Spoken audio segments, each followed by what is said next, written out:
여러분 인생의 주인은 누구인가요? 흔히들 인간은 본능을 초월한 정신을 지녔다고 말하는데요. 인간의 위대한 정신 활동인 사유란 자연을 초월하는 신적 능력이 아니라 자연이 새겨놓은 본능 중 하나라는 거예요. 사유란 패턴을 찾아내고 찾아낸 패턴으로 미래를 예측하려는 본능이라 정의 내려 볼게요. 사유가 깊은 사람이란 찾아낸 패턴을 이용하여 자신이 원하는 꿈 또는 미래를 비교적 정확하게 실현할 거예요. 우리는 바로 이런 삶을 주인된 삶이라고 부르죠. 인간은 어쩌다가 사유하는 본능을 갖게 되었을까요? 어서오세요. 책뚫기의 북라디오에 오신 것을 환영합니다. 여러분 인생의 주인은 누구인가요? 나? 가족? 혹은 회사? 자기계발서를 비롯한 수많은 책들은 자기 인생의 주인이 되라고들 말하는데요. 덧붙여 자기 인생의 주인이 되려면 사유해야만 한다고들 해요.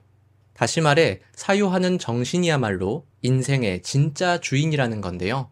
그런데 오늘 저는 조금 다른 이야기를 해볼까 해요. 오늘 제가 하고 싶은 이야기는 바로 이것인데요. 내 인생의 주인은 내 몸이다. 풀어서 설명하자면 내 인생의 주인은 사유하는 정신이 아니라 바로 내 몸, 정확히 말하자면 내 몸에 새겨진 본능이다 라고 생각해요. 따라서 내 몸에 새겨진 본능을 이해하고 본능에 맞게 사는 게 주인된 삶이라는 건데요. 쉽게 말해 생긴 대로 살자는 말을 꼭 해보고 싶었어요. 그럼 우리 인간은 어떻게 생겨먹은 종인지, 또 우리 인간은 어쩌다가 사유하게 되었는지, 마지막으로 사유는 어떻게 하는 것인지 책뚫기의 북라디오 지금 출발합니다. 우리는 흔히 동물들은 본능대로 움직인다고 말해요. 배가 고프면 먹고, 졸리면 자고, 때가 되면 짝짓기를 하니까요. 그럼 인간은 어떨까요? 흔히들 인간은 본능을 초월한 정신을 지녔다고 말하는데요.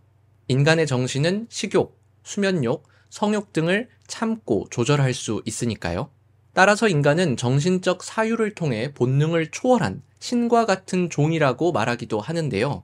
정말 그럴까요?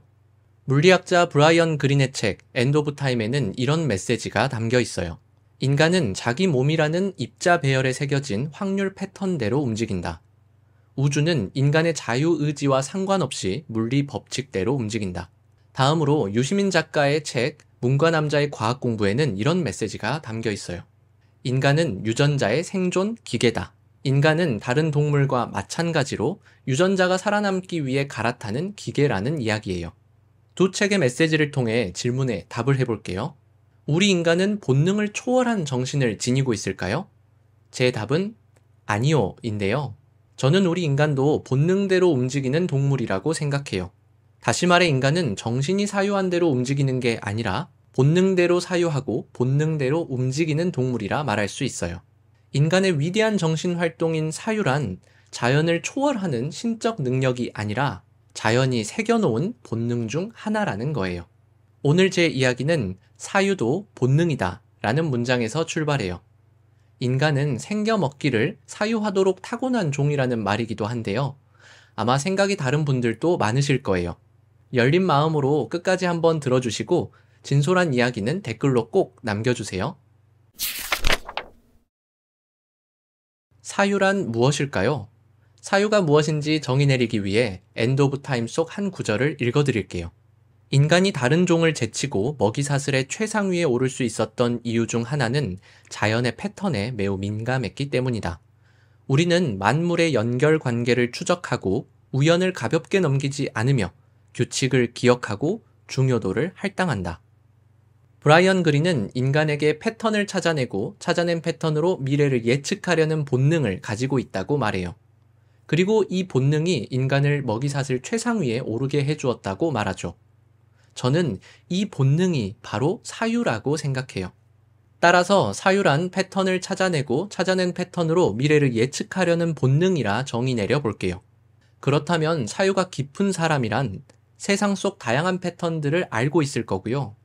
나아가 왜 그런 패턴이 나타나는지, 또 그 패턴들이 서로 어떻게 연결되어 있는지 이해하고 있을 거예요.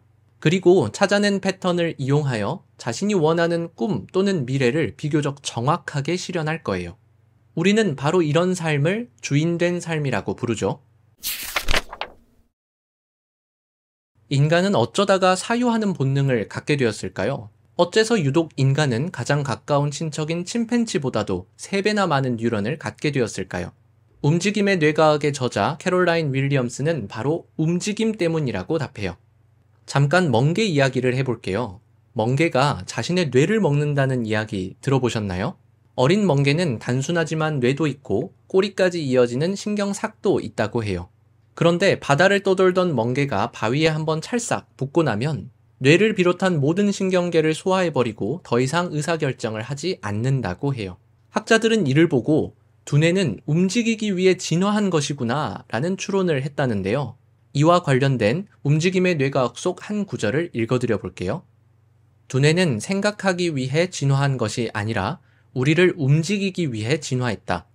위험한 상황에서 도망치고 보상을 쫓기 위해서 말이다. 감각, 기억, 감정과 앞일을 계획하는 능력에 이르기까지의 모든 일은 움직이는 데 도움이 되는 정보를 제공한다. 움직임은 우리가 생각하고 느끼는 방법의 핵심이다. 두뇌는 움직이기 위해 진화했다는 말인데요. 그럴듯하지 않나요? 그러고 보니 두뇌가 없는 식물은 움직이지 않거나 움직이더라도 매우 단순한 동작만을 반복해요. 반면 두뇌가 있는 동물들은 모두 움직이고요. 유독 뛰어난 두뇌를 가진 인간은 매우 다양하게 움직여요. 그럼 인간은 어떻게 이토록 뛰어난 두뇌를 갖게 되었을까요? 400만 년 전쯤 동아프리카의 기후가 서늘하고 건조해지면서 열대우림이 대초원과 산림으로 바뀌었다고 해요. 그 결과 나무에 달린 과일이 줄어들었고 우리 조상들은 먹이를 찾아 더 먼 거리까지 움직여야만 했는데요. 따라서 먼 거리를 걷고 좋은 먹이를 발견하고 나아가 본거지까지 돌아올 수 있는 지능을 가진 종만이 생존할 수 있었대요. 게다가 약 260만 년 전 채집 기술에 수렵 기술이 더해지면서 생각하는 능력이 더 중요해졌어요. 우리 조상은 맹수에 비해 다소 연약한 육체를 가지고 있었는데요.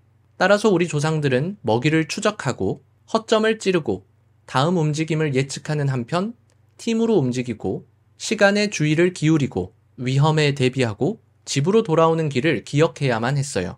즉 세대를 거듭할수록 패턴을 인식하고 미래를 예측하여 움직이는 인간 개체만이 살아남게 된 거예요. 정리하자면 우리 인간은 생겨먹기를 가깝고 먼 미래를 예측하여 전략적으로 움직이도록 설계되었어요.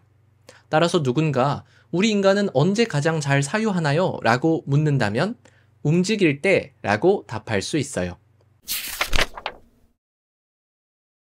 우리는 움직이면서 생각하도록 진화했으며 결코 앉아있게끔 진화하지 않았다고 움직임의 뇌과학의 저자 캐롤라인 윌리엄스는 말해요. 윌리엄스는 다양한 실험 결과를 근거로 드는데요. 그중 2가지만 소개해 볼게요. 먼저 2017년에 발표한 딕 그린의 실험 결과인데요. 그는 발에 체중을 실으면 발의 대동맥이 눌려 혈액순환이 촉진되고 뇌 혈류량이 10에서 15%가량 늘어났다고 보고했어요. 나아가 심박수가 약 120bpm, 대개 분당 120걸음의 속도로 걸을 때 혈류량이 가장 크게 늘어났다고 해요. 다음으로 제라드 카렌티의 실험 결과를 소개할게요. 우리가 뼈에 체중을 실으면 뼈에서 오스테오칼신이란 호르몬을 분비한다고 해요. 이 호르몬은 우리 몸의 정보를 뇌에 전달하는 역할을 하는데요. 따라서 오스테오칼신이 부족하면 우리 몸의 정보가 뇌에 잘 전달되지 못하여 인지력, 기억력 등의 정신 능력이 떨어진다고 해요. 골다공증에 걸리거나 늙어서 뼈가 약해지면 지적 기능이 저하되는 것도 부족한 오스테오칼신 때문이라고 하네요. 그럼 어떻게 하면 오스테오칼신을 늘릴 수 있을까요? 방법은 간단한데요. 뼈에 체중을 싣는 거래요. 그리고 뼈에 체중을 싣는 가장 간단한 방법은 일어서서 걷기라고 하고요. 걷기, 즉 산책의 중요성은 다른 여러 책에서도 확인할 수 있는데요. 건강은 물론 사고력을 이야기할 때도 빠지지 않고 등장하더라고요. 다음은 이와 관련하여 김승호 회장의 책 돈의 속성 속 한 구절을 읽어드려 볼게요. 흔히 책을 읽으면 저자에게 몰입되어 어디서 이런 대단한 생각이나 판단을 했을까 궁금해하며 지적 포로가 된다. 책에 나온 모든 글을 사실을 넘어 진리로 받아들이고 자기의 생각을 버린다. 이런 경우라면 독서량이 많아질수록 어깨가 내려가고 무릎이 바닥에 닿는다. 거인들의 등을 타고 가는 것이 아니라 거인들의 엉덩이에 깔린 것이다. 이럴 때 어깨를 펴고 무릎을 세우면서 거인과 함께 걷는 방법을 알려주는 책, 그 책은 바로 산책이다. 김승호 회장은 책을 읽고 저자의 생각에 파묻히지 않고 스스로 사유하려면 산책해야 한다고 말해요. 도대체 산책과 사유는 어떤 관련이 있는 걸까요? 우선 앞서 설명드렸듯 발과 뼈에 체중을 실으면 뇌 혈류량이 증가해요. 또 분비되는 오스테오칼신 덕분에 인지력과 기억력이 증가한다고 하고요. 마지막으로 전전두피질의 활동이 일시적으로 감소한다고 해요. 전전두피질은 뇌에서 집중과 관련된 곳인데요. 하나의 목표와 그 해법을 찾아낼 때 집중하는 역할을 하는 곳이래요. 이때 우리는 정보를 작업기억에 보관하는데 작업기억에는 대개 3개에서 7개의 정보만을 보관한대요. 예를 들어 앉아서 우리가 책을 읽을 때 우리는 하나의 목표에 집중해요. 전전두피질이 열심히 일을 하겠죠? 그런데 책 속 정보가 3개에서 7개를 넘어가기 시작하면 앞부분이 기억나지 않고 그렇기에 뒷내용이 이해되지 않아요. 따라서 전전두피질만으로는 어려운 책을 소화하기가 버거운데요. 방법이 없을까요? 많은 저자들이 산책하라고 조언해요. 산책을 하면 전전두피질의 활동이 일시적으로 감소하고 무의식이 활성화되는데요. 그럼 책 속 내용과 내 무의식 속 떠돌아다니던 정보들이 마구 뒤섞이기 시작해요. 그러다 보면 어느 순간 아하 하며 깨닫는 순간이 오는데요. 우리 뇌는 복잡함 속에서도 패턴을 찾아내려는 본능이 있기 때문이에요.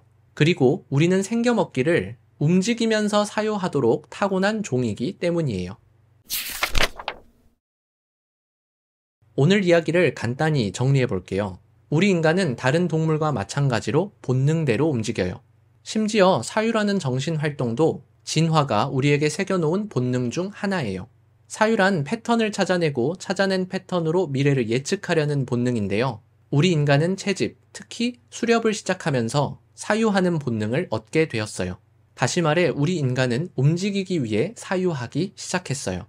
복잡한 정보 속에서 패턴을 찾아내고 찾아낸 패턴으로 미래를 예측하는 사람이 되고 싶은가요? 어려운 책을 읽고 책을 내 삶과 연결지어 사유하고 싶은가요? 캐롤라인 윌리엄스는 이렇게 답해요. 그럼 움직이세요. 밖으로 나가 산책하세요. 우리는 움직이면서 생각하도록 진화했으니까요. 저는 책을 읽고 글쓰기를 좋아하는 사람인데요. 책에 집중이 잘 안 될 때는 이리저리 걸어다니며 책을 읽기도 해요. 그리고 무엇보다 글을 쓰다가 막힐 때, 초고를 고칠 때 틈틈이 걸어다니는데요. 그럼 기분 전환도 되지만 무엇보다 그렇게 하면 되겠다 하는 순간이 오더라고요. 예전에 읽었던 관련 책 내용이 떠오르기도 하고요. 새로운 개요가 떠올라 글을 완전히 뒤엎기도 해요. 아무튼 그러고 나면 머리가 한결 시원해지는데요. 지금 보시는 이 영상 원고도 그렇게 탄생했어요. 그렇다고 산책만 한다고 해서 어려운 책이 저절로 소화되는 건 아니에요. 지난 영상에 소개드린 방법처럼 책을 꿰뚫어 보려고 이리저리 씨름하는 게 먼저라고 생각하는데요. 통찰이 오려면 어찌됐든 책 속 내용이 내 머릿속에 남아있어야 하는데 책을 대강 읽는다면 책 속 정보가 남아있지 않을 테니까요. 오늘 제가 준비한 이야기는 여기까지예요. 사유하려면 움직이라는 오늘 이야기 어떠셨나요? 재미있으셨나요? 아참, 제 이야기가 꼭 옳은 것은 아니에요. 다만 지금 저의 최선일 뿐인데요. 여러분의 솔직한 이야기와 질문을 댓글로 꼭 남겨주세요. 그리고 혹시 제 이야기를 듣고 산책을 하다가 아하 하는 순간이 왔다면 댓글로 꼭 알려주시고요. 지금까지 책뚫기의 북라디오를 들어주셔서 감사합니다. 구독과 좋아요로 제 마음을 뚫어주세요. 그럼 다음에 또 봐요. 안녕.